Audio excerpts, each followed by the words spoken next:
स्वामी, मुझे सुर असुरों के बीच होने वाले एक महासंग्राम के होने का आभास हो रहा है। वो असुर जिन्हें किसी भी अस्त्र या शस्त्र से नहीं मारा जा सकता, जिन्हें त्रिदेव भी कोई हानि नहीं पहुंचा सकते, जो सदियों तक एक प्रकार से अमर और अजय हैं। इस भावी विनाश को रोकने का एकमात्र उपाय है देव असुर संग्राम।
असुरों द्वारा आरंभ होने वाले इस युद्ध से सर्वत्र हिंसा और विनाश मचेगी।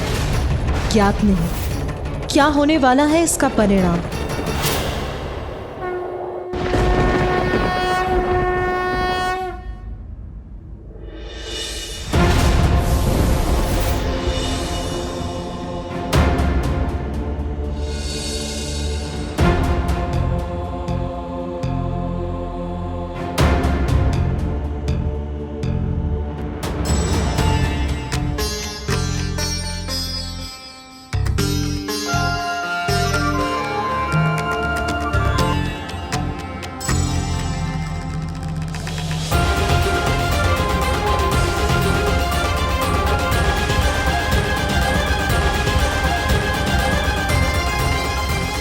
आप सभी के यहां एकत्र होने का कारण ज्ञात है मुझे।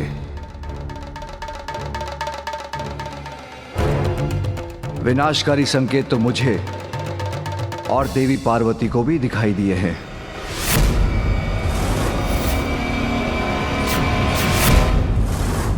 मूषिक असुर एक ही असुर था, किंतु इस बार जैसे असुरों की संपूर्ण सेना हम पर आक्रमण करने वाली है। किंतु प्रभु, कब तक हम इस प्रकार निरंतर असुरों के आक्रमण सहते रहेंगे? कब तक हम उनके भय से त्रस्त रहेंगे? हमने सिंदूरा को पराजित किया,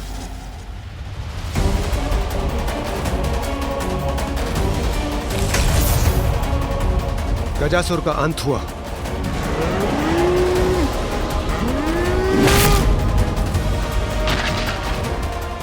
किंतु एक असुर नष्ट होता नहीं, दूसरा असुर उसके स्थान पर खड़ा हो जाता है। प्रभु, क्या इस आतंक के चक्र से हमें कभी मुक्ति प्राप्त हो सकती है? आतंक का नहीं देवराज, ये चक्र तो समस्त सृष्टि का है, जहां सदा अच्छाई और बुराई के मध्य वर्चस्व की लड़ाई चलती रहती है। इसलिए देवता हैं तो असुर भी हैं, क्योंकि विनाश से ही सृजन संभव है। किंतु हमें अपना धर्म निभाना है, इस दुष्टता का अंत कर संसार की रक्षा करनी है। सत्य है महादेव, किंतु जब भी असुरों का आक्रमण होता है, निर्दोष जीवन क्षतिग्रस्त होता है। और प्रभु, अभी तक तो हम असुरों को पराजित करने में सफल रहे, किंतु सदैव ऐसा होगा ये कौन कह सकता है। संभव है अगली बार हमें दुष्टों की दुष्टता के समक्ष घुटने टेकने पड़े।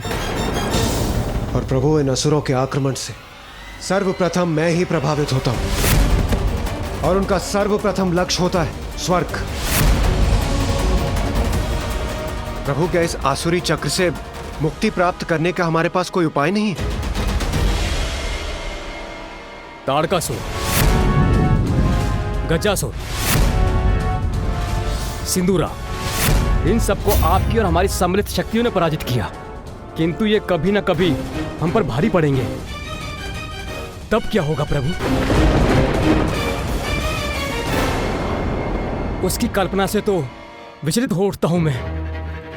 प्रभु, हमें इसके पूर्व ही कुछ स्थायी उपाय करना होगा।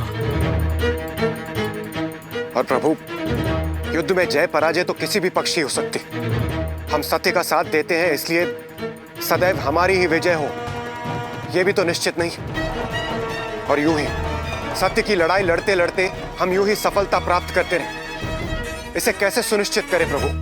हाँ महादेव, ब्रह्मदेव, मैं देवताओं के इस कथन से सहमत हूँ। देवता सफल होंगे इसी विश्वास के साथ वो असुरों के साथ युद्ध में उतर सकें, इसके लिए हमें कोई उपाय तो सोचना ही होगा प्रभु। मेरे विचार से देवताओं का भी कोई देवता होना चाहिए जो कि सभी देवताओं को दिशा प्रदान करें, जिसकी पूजा से उनके कार्य मंगलमय हो।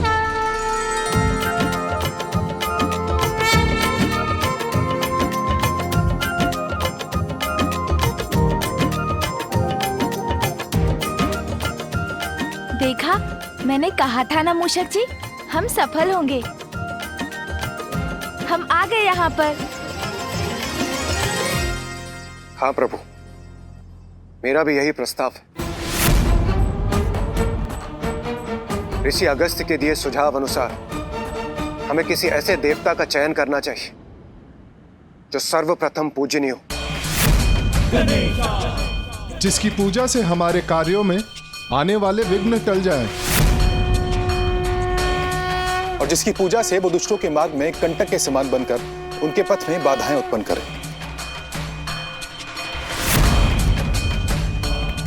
मैं भी सहमत हूं। हमें ऐसे देवता का चयन करना चाहिए जो प्रथम पूज्य हो, जो देवताओं का विघ्नहर्ता ही नहीं, असुरों का भी विघ्नहर्ता हो,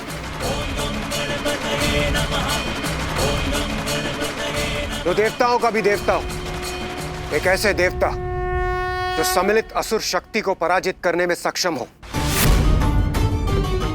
और सदैव हमारा साथ दे। किंतु प्रश्न अभी भी वही है, कौन होंगे वो?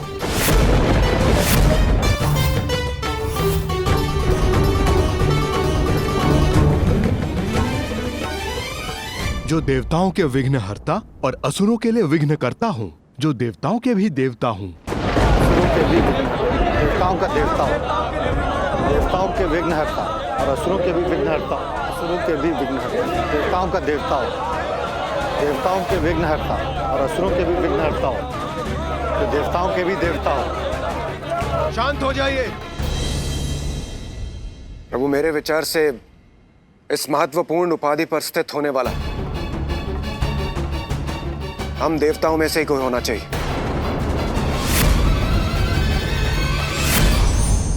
नारायण नारायण। आप समस्त देवताओं को देवर्षि नारद का प्रणाम। प्रणाम त्रिदेव। प्रणाम माता।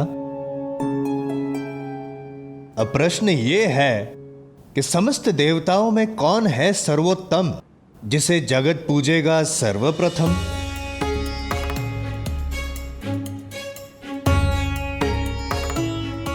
नारद विचार मग्न। कठिन है। नारायण नारायण नारायण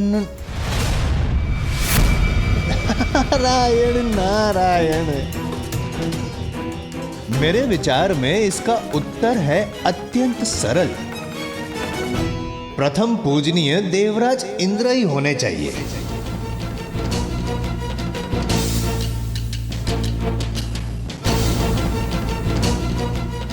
आपका क्या विचार है महादेव? अच्छा, और आप इस निष्कर्ष पर पहुंचे कैसे देवऋषि?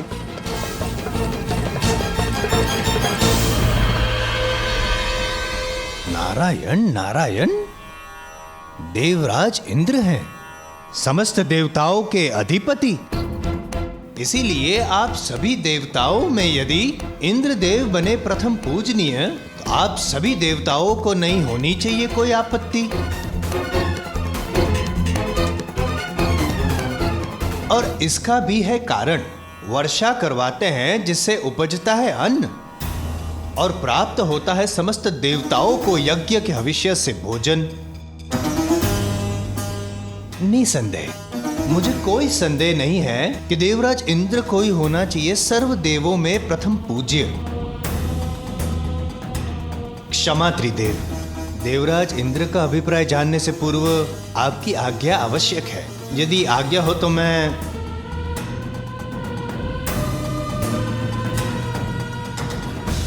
आपका क्या अभिप्राय है देवराज इंद्र? देवऋषि नारद के मत से मैं सहमत हूं। यदि आप सभी को स्वीकार हो तो। नहीं नहीं,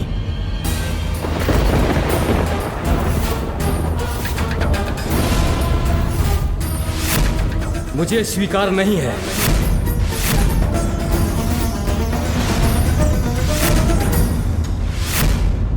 बिना मेरे किसी भी देवताओं को यज्ञ का हविष्य कहां प्राप्त होगा देवर्षि नारद जी? अग्नि में आहुति दिया हुआ हविष्य मेरी पत्नी सुहा स्वीकार कर देवताओं तक पहुंचाती है। सत्य वचन।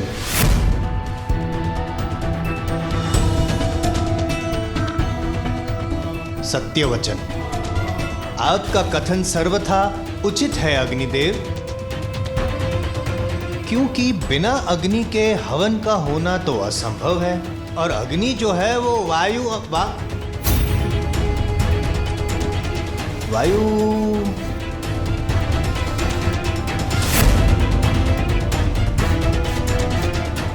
किंतु क्या देवऋषि?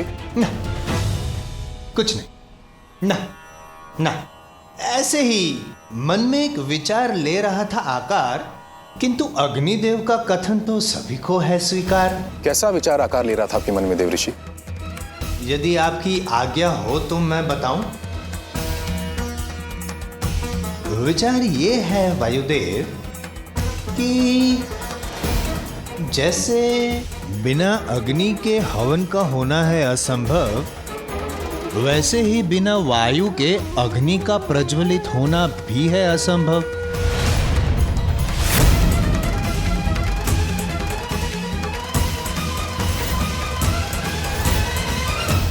उचित है। हाँ, मुझसे ही तो चलता है जीवन, सभी के प्राण मुझसे ही तो है। यदि एक क्षण के लिए मेरा प्रवाह थम जाए तो सभी प्राणी व्याकुल हो उठेंगे, अंत हो जाएगा सबका। इसलिए प्रथम पूज्य तो मुझे ही होना चाहिए।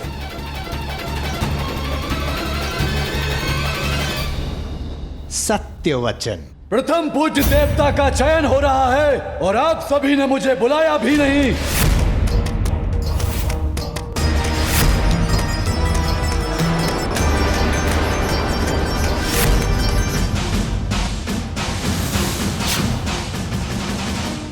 प्रणाम त्रिदेव।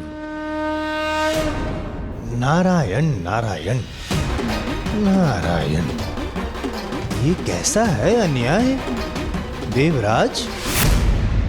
आपने यमराज को सूचित तक नहीं किया। इसमें क्या है आपका अभिप्राय? नारायण नारायण। यदि मैंने अपना कार्य रोक दिया तो संसार से मृत्यु चक्र का अंत हो जाएगा। तब क्या होगा संसार का? आप सबने इसकी कल्पना भी की है।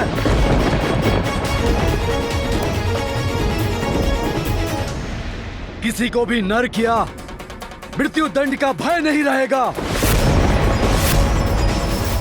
अर्थात सर्वत्र अधर्म अन्याय छा जाएगा। सत्य वचन। अर्थात जीवन मृत्यु का संतुलन, जिसे स्थापित करता है मर्यादा का बंधन। नारायण नारायण, आप ही तो हो यमराज, आप ही तो हो जो सब कुछ निर्धारित करते हैं। अवश्य, निसंदेह आप ही को प्रथम पूज्य होना चाहिए। आप ही को अधिकार है, क्योंकि आपका प्रकोप जिस पे पड़ गया वो तो जल तक नहीं मांगेगा। जल जल,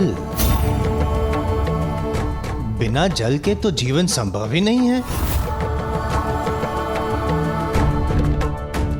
और वरुण देव, आप ही तो जल उत्पन्न करते हैं, और यदि आपने संसार को जल से विहीन कर दिया, संसार तो नष्ट हो जाएगा। यही तो मैं भी कहना चाह रहा था।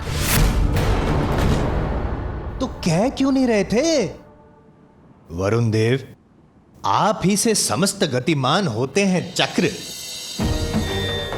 चक्र?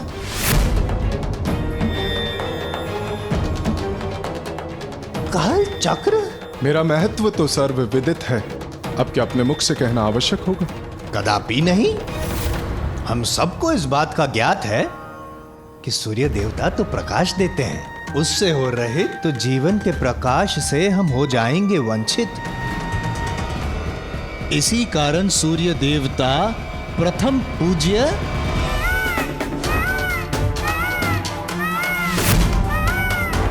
प्रथम पूज्य केवल वो नहीं होना चाहिए जो जगत का कल्याण करे, अपितु जगत की रक्षा भी करे।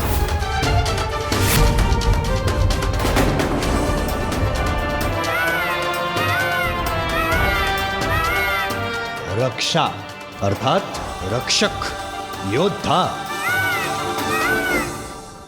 माता पार्वती, आपको तो ज्ञात ही होगा, आज देवलोक के पास स्वर्ग है तो केवल कुमार कार्तिकेय के कारण। कुमार कार्तिकेय यदि, कुमार कार्तिकेय आप ही का स्मरण कर रहे थे और आप आ गए। प्रणाम।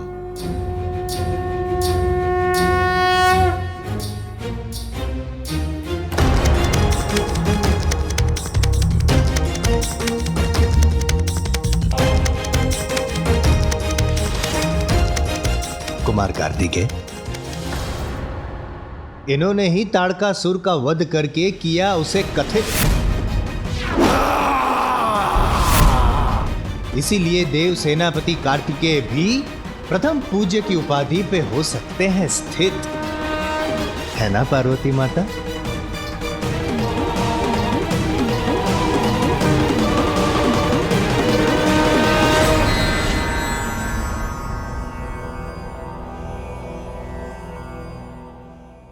कैसी दुविधा है त्रिदेव, ये कैसी दुविधा है? अब क्या करें? कौन बनेगा प्रथम पूज्य? देवऋषि नारद, इतना समय नहीं है हमारे पास। आप केवल नाम घोषित कीजिए, हम उसी को सर्वप्रथम पूज्य के रूप में स्वीकार कर लेंगे। आप तो कर लेंगे स्वीकार, किंतु अन्य सभी देवता करेंगे मेरा तिरस्कार। यदि मैंने आपका नाम घोषित कर दिया तो यमराज, अग्निदेव, वायुदेव, वरुण देव, सूर्यदेव इत्यादि ने यदि विद्रोह करेंगे नहीं, किंतु अपना अपना कार्य रोक दिया तो?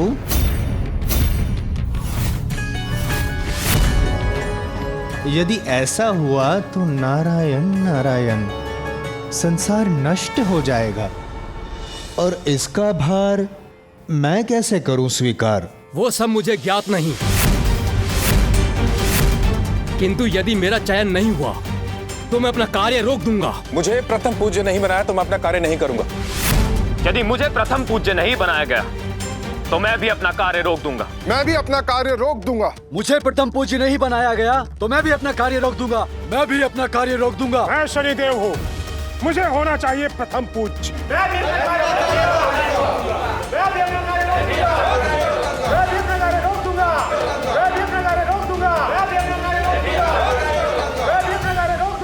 इस घोर संकट के समय में भी ये आपस में ही उलझ रहे हैं।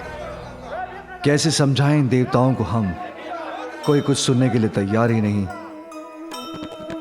इंद्र सहित देव सारे कर रहे विवादा,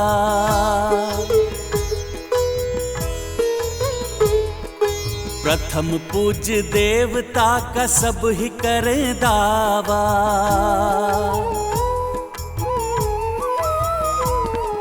सबके विपरीत सुमुख युक्ति सुझाए, न्यायाधीश की नियुक्ति दिए उपाय। यदि सभी ऐसे ही बोलते रहेंगे तो प्रथम पूज्य कौन होगा? उसका निर्णय कौन करेगा? मेरे विचार से हमें इस कार्य के लिए एक न्यायाधीश नियुक्त करना चाहिए जो इस बात का निर्णय करे।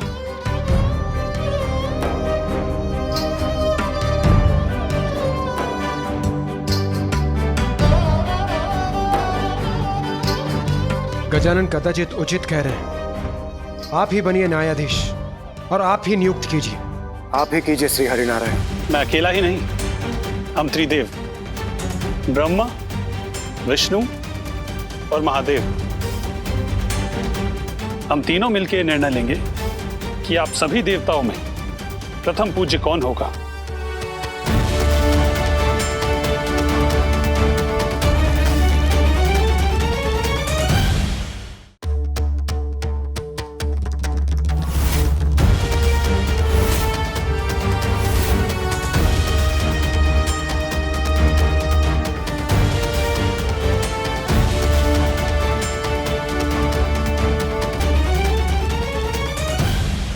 मैं होठ पढ़ सकता हूं। मेरे विचार से ये लोग मेरा ही नाम ले रहे हैं।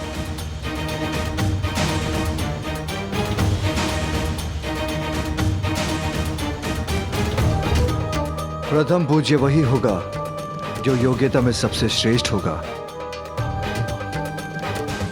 और इसका निर्णय तो आप सभी के मध्य एक प्रतिस्पर्धा से ही हो सकता है।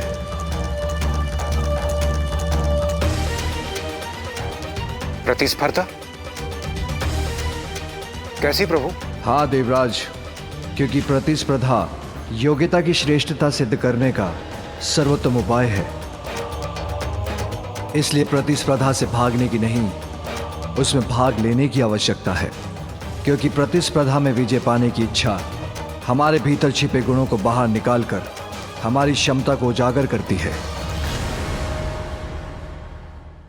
उचित है प्रभु, किंतु हमें करना क्या होगा? आप सभी को अपने वाहनों पर आरूढ़ होकर एक दौड़ में भाग लेना होगा, जिसका प्रारंभ कैलाश से होगा।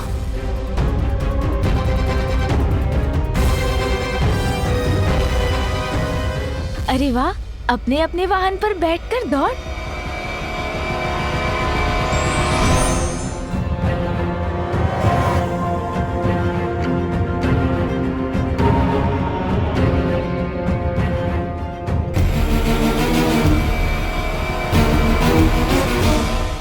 त्रिलोक में स्थित तीर्थ काशी, हरिद्वार, ऋषिकेश, गंगा, सागरपुरी, काशी और द्वारका, और फिर वहां से होते हुए पाताल के तीर्थ, राजावली का नगर, नागलोक, फिर स्वर्ग के तीर्थ, सूर्यलोक और नवग्रह मंडल के समस्त लोक, महरलोक, ब्रह्मलोक, वैकुंठ लोक और गोलोक से होते हुए वापस यहाँ लौटना होगा।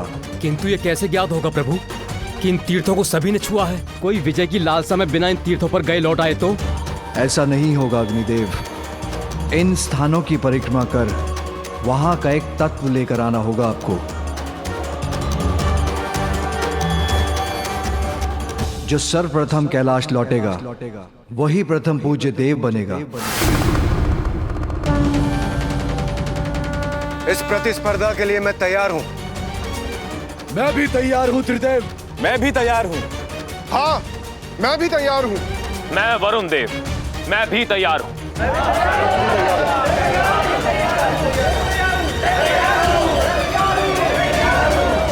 पुत्र कार्तिकेय, इस दौड़ में तुम भी भाग लोगे। जो आज्ञा पिताश्री। प्रभु और गजानन, क्या वो भाग नहीं लेगा स्पर्धा में? अब तो मेरे पास भी मेरा वाहन है।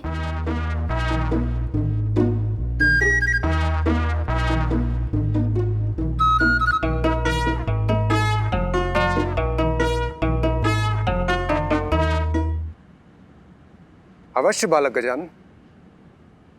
प्रभु, गजानन भी इस प्रतिस्पर्धा में भाग लेंगे।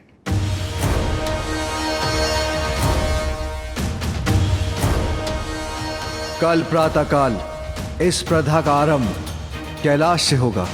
नारायण नारायण।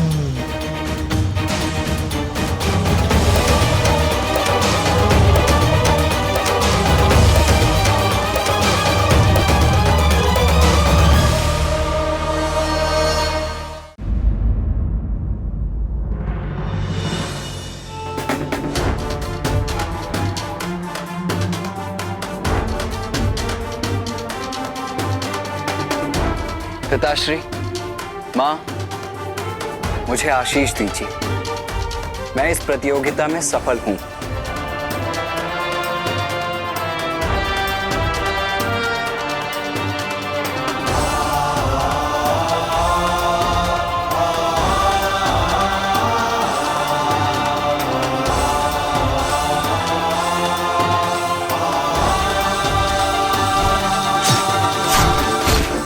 क्या हुआ माँ? आप अचानक इतनी चिंतित क्यों हो गई?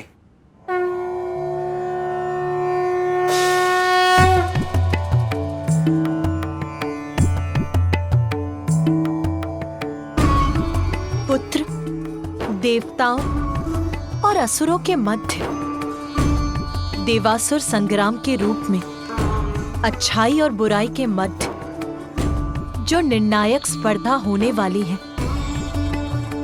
उसमें देवताओं को उचित नेतृत्व प्राप्त हो, उसके लिए ये प्रतिस्पर्धा अत्यंत महत्वपूर्ण है पुत्र, जिसमें मेरे दोनों पुत्र यथाशक्ति विजय प्राप्त करने के लिए प्रयत्न करें। ये मेरी इच्छा है। हाँ माँ, अवश्य करेंगे हम।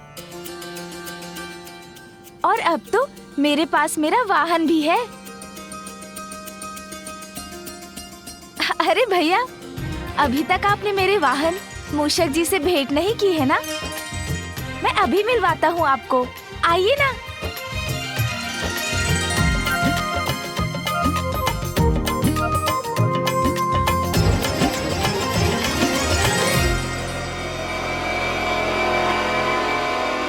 ये है मेरे वाहन मूषक जी। देखा भैया? बताइए ना, अच्छे हैं ना मेरे वाहन? अभी इन पर सवार होकर दिखाता हूँ मैं।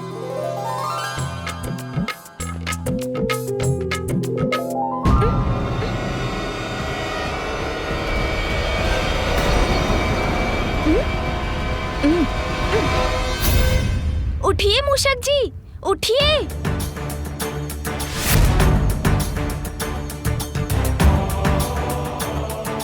अरे मूषक जी, उठिए ना। ये कैसा वाहन चुन लिया गजानन ने, जो उसका भार उठाने में भी असमर्थ है। कोई बात नहीं मूषक जी, इस बार अवश्य सफल होंगे आप। एक प्रयत्न और कीजिए। गजानन, तुमने अन्य देवताओं के वाहन देखे? उनको छोड़ो, मेरे वाहन मयूर के तीव्र वेग से तो तुम परिचित हो ना? उनसे तुम्हारा ये वाहन कैसे स्पर्धा करेगा? तुम्हें अभी एक दूसरा वाहन चुनना होगा। पुत्र कार्तिकेय, पुत्र, जो योग्यता साधारण समय में दिखाई नहीं देती, वो ही संकट में उजागर होकर व्यक्ति की शक्ति बन जाती। इसीलिए बिना किसी के सामर्थ्य को जाने उसके बारे में किसी निष्कर्ष तक पहुंचना तो सर्वथा अनुचित है पुत्र। जी माता, शुभ संकल्प तो किसी को कल्पना से परे ले जा सकता है। संभव है कल गजानन और उसका वाहन मूषक तुम्हें चकित कर दे पुत्र। इसीलिए कभी किसी को कम आंकने की भूल मत करना पुत्र। उचित है माँ, किंतु मुझे तो ऐसा प्रतीत हुआ जैसे भैया मेरे मूषक जी को कम नहीं आंकना चाहते। वो तो बस इतना चाहते हैं कि मैं असफल ना हूँ, है ना भैया? और वैसे भी माँ, मैं जीतूं या भैया, विजय तो आपके पुत्र की होगी ना? हाँ पुत्र, कल भोर की प्रथम किरण के साथ देवताओं के बीच ये प्रतिस्पर्धा प्रारंभ होगी। इसीलिए तुम दोनों को तैयार रहना होगा पुत्र।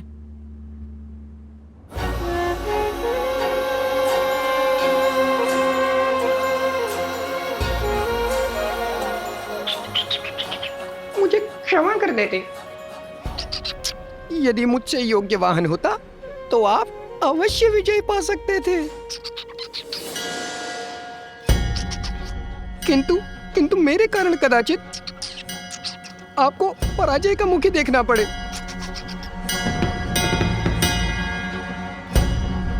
चिंता मत कीजिए मूषक जी, कल जो भी हो, इस प्रतियोगिता में विजय तो महादेव पुत्र की ही होगी।